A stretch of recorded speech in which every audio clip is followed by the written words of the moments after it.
My name is Kaelan Selbach. I'm 18 years old and live in a small southern Vermont town called Westminster. I think of myself as a pretty normal dude. I'm a senior at Bellows Falls Union High School and currently, in some ways, a product of public school education. This, however, has not always been the case. I've been through almost every system of education that the state of Vermont has to offer. I've been homeschooled, I went to very untraditional private school, public schools, and tech schools. Unsatisfied with any one option, I wanted to experience it all. As my secondary education comes to an end, I can confidently say that I have made the best of it. I only wish that everyone my age had had the same opportunities that I have had. At the very least, I hope this project influences others, or it even helps one person make a good decision when it comes to education in Vermont. In 1997, two hippies by the names of Matthew Broad and Tricia Selbach decided to have their second child. Months later, to their surprise, not one, but two babies popped out and changed their lives forever. Thus, the crazy existence of twin brothers Kaelan and Asia Selbach-Broad comes into being.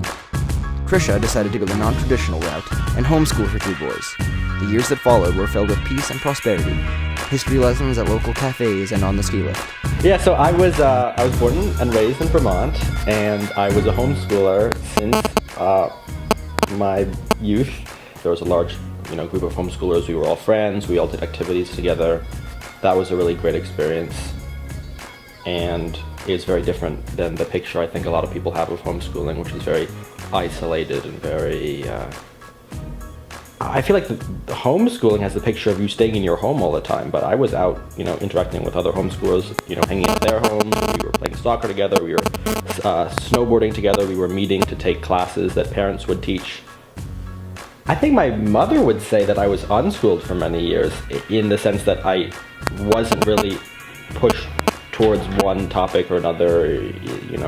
I really had the freedom to explore. I guess that's what you would call unschooling, because I was learning what I myself was motivated to seek out and ask to learn about. So that would be for me unschooling.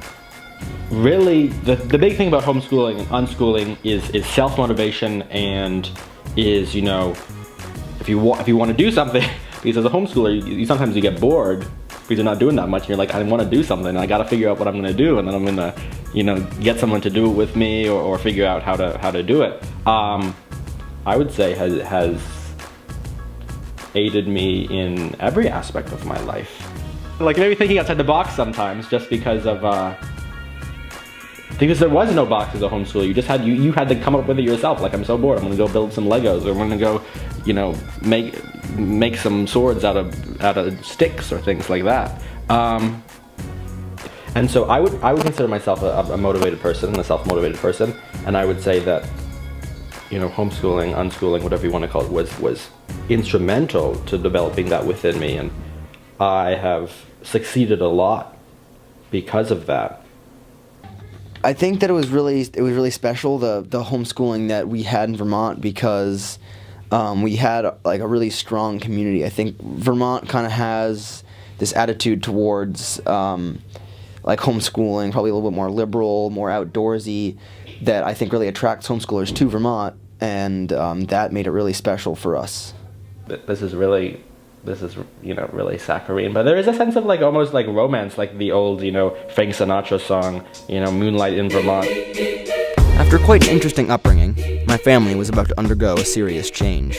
My mother had to get a job, so it was time to go to school. Growing up, my older brother attended the Compass School in Westminster, Vermont. Because of this, I was always under the impression that I would follow in his footsteps and also attend Compass whenever the time came. I was right to some extent, and thus began my experience in private school. My name is Ren, and I'm a senior at Compass School, and that's an interesting experience of itself, because Compass is it's a school that lets you do more or less your own thing if you are really directed. It does have a lot of flexibility in the curriculum and things like that, like this new class comp, which is kind of independent, and that was completely designed by students, which is very interesting. There's few places where that happens. Like, there's just so many outside, like off the wall type activities. There's wind term projects. Like, I went to some homeless shelters and painted murals for them. It's a different it's a different aim, sort of, because the goal is not so much to look good on paper, but more to have students who can actually, act well in the world. Homeschooling really, I think, made me a motivated person, and coming into school with that, I think, was more noticeable. I was excited to learn and excited to do my homework and just excited to be in school, which, if you go to public school your whole life and you have to deal with all the rules and regulations that come along with that, I think that can take away some of the fun that learning can be. Because I lived in a town without a middle school, the town paid my tuition. Once I hit high school, however, I would be sent to the stables, Bellows Falls Union High School. It looked as though my fate was sealed. Public school.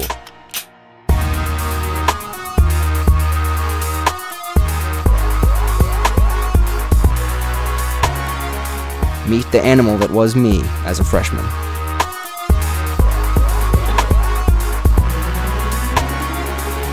My name is Neva Shem, and I go to Bellows Falls Union High School. The largely unique factor about Bellows Falls Union High School is its open floor plan, which means none of the classes have walls. It also has a very small student body, so there's a very small student-to-teacher ratio. The pros of public school, I would say, is you get a certain amount of variety in like the different walks of life that people come from, like the economic backgrounds. But some of the cons are that there isn't a lot of money being put into not every institution within the school doesn't have a lot of money put into it. For example, like the theater program at my school doesn't have a lot of funding, and there's also often teachers get kind of worked into the bureaucracy, and you can't get rid of them because it's public school. I've met a lot of very different people throughout going to school here, and I think to an extent that has prepared me for all of the experiences that I'm going to go through in the rest of my life. It wasn't long, however, before I saw my escape. Tech school. Let me back up. I wanted to be a filmmaker literally all my life, and I was pursuing it hard even as a sophomore. I was also under the impression at the time that I wanted to be an actor. It was time to take the half-hour commute to Brattleboro, Vermont, a daily routine. The Wyndham Regional Career Center had everything I wanted, a film program and an acting program. It seemed tech school was the place for me. My name is Michael Burnett. I am the director for the Wyndham Regional Career Center. I think a lot of people are unaware of the possibilities of coming to a technical center. We emphasize the readiness for students to apply for an entry-level job with the skills necessary for entry-level work. And also we promote college and career readiness at the Tech Center. The teachers and staff at the Career Center have worked and lived their professional lives prior to coming to teach at the Career Center. So they bring that firsthand knowledge of that professionalism, what is expected of the student when they graduate and apply for those specific types of jobs.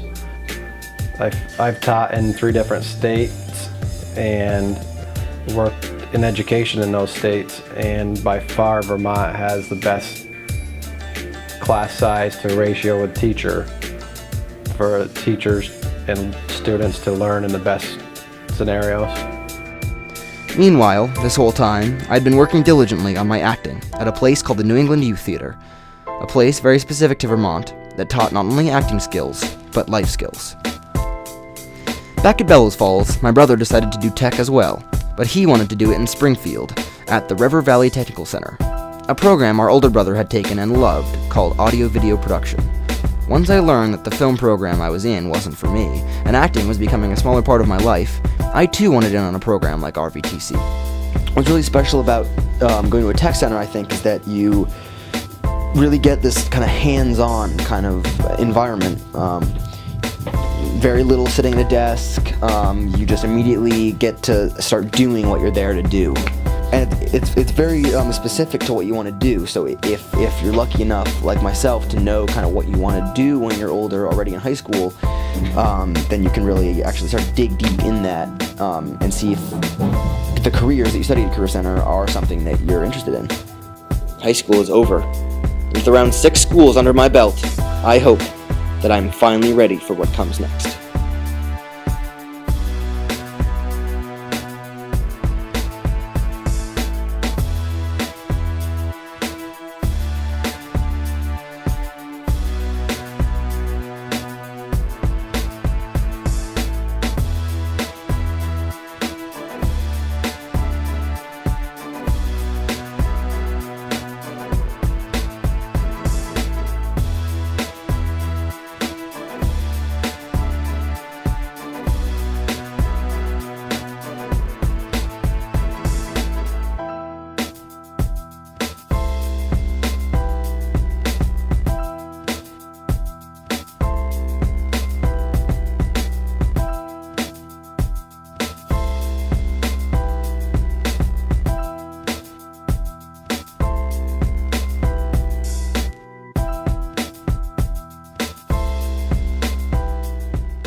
How's it different? How is it different from public school?